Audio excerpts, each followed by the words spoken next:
Can you expand on how to appropriately, effectively, and tactfully lead up the chain of command in a profession that's considered to be very paramilitary? My line of work sometimes works against us, limiting ideas and ways of doing things. Yeah, and they're talking about the tradition in their line of work. Okay, so what do? You got an organization you're working in, and how do you lead up the chain of command? Well, even in a paramilitary organization, which, infers that this is a very hierarchical structure and it's chain of command driven. And how do you possibly get your boss to do what you want them to do? Well, it's actually fairly simple. Not easy, but simple. It is hard to do. It does take a lot more. It does take a lot of tact, takes a lot of patience. So number one, you got to build trust. You got to build trust with the people that are above you in the chain of command. You got to build a relationship. You got to be proactive. You got to stay ahead. When I joined the military, one day I just told my dad, "Hey, by the way, I enlisted in the Navy. I'll be gone in 3 weeks or whatever." My dad just looked at me and shook his head, and he says, "You're going to hate the military because you hate authority. You don't listen to anybody." And I was kind of a young, stupid kid, and I'm like, whatever. I'm going in the SEAL teams. It's a team. We don't have to listen to anybody. Of course, I was completely wrong, and you do listen to people, and you do have a chain of command. But he was right in the fact that I didn't like to listen to people, and I didn't like authority. So how did I get ahead of that? It was pretty easy. What I did to get ahead of that was I got ahead of it. And that's what you need to do here. You have to start that attitude of where you're doing what needs to be done before you get told to do it. So you start to appear to have more knowledge and good foresight of what's going to happen. Now you got to be careful that you're not showing up the boss. You can't be flaunting in their face and I already did that, because I'm so much better than you. That's not the goal here. The goal is to build confidence, not to build animosity. You don't want to build animosity. You want to build trust. You want to build confidence. You want to make that person start to realize how good you are. Again, be careful not to throw it in their face. Now, the tradition piece. And sometimes people do cling on to the traditions. And they use the traditions to shut down evolution.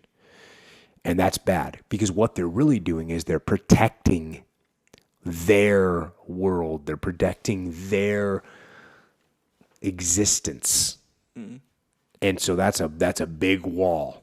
That's a big, hard wall to get through. Now, most people do have traditions, and traditions, what are traditions built on?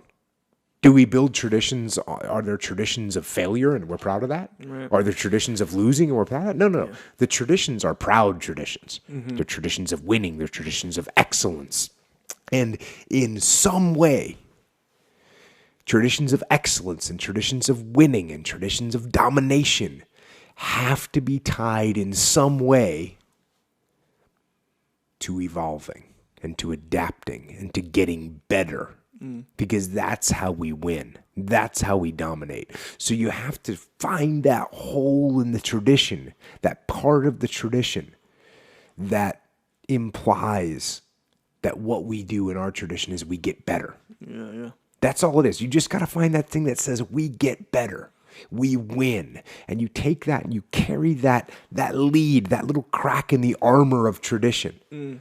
And you turn that into, we have a proud tradition because we're the best. And if you're going to be the best, does the best stagnate? No, the best evolves. And again, you got to be careful. You can't throw this in their face. Yeah. You got to say, hey, you know what? Our tradition is that we're the best. We make things happen and we get things done. And we always do it better than everyone else.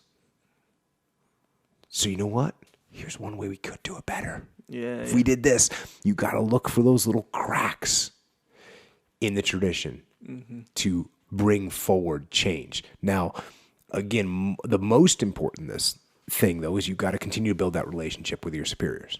You're constantly trying to build that. And I've said this before, and I'll say it again. No matter who I ever worked for, I had the same relationship with the crazy boss, with the knucklehead boss, with the loser, with the great guy. Had the same relationship all the time, and that was they trusted me.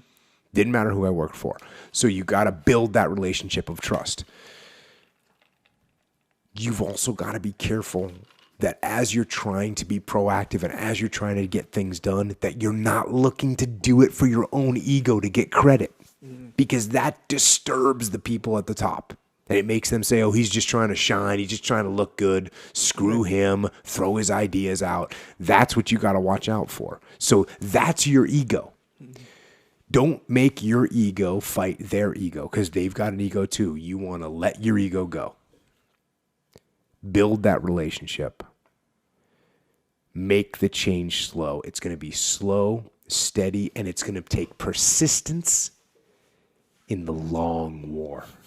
You got to have patience. Tradition doesn't break down overnight. Tradition takes time to morph. So you got to be ready for that long war. And don't get frustrated.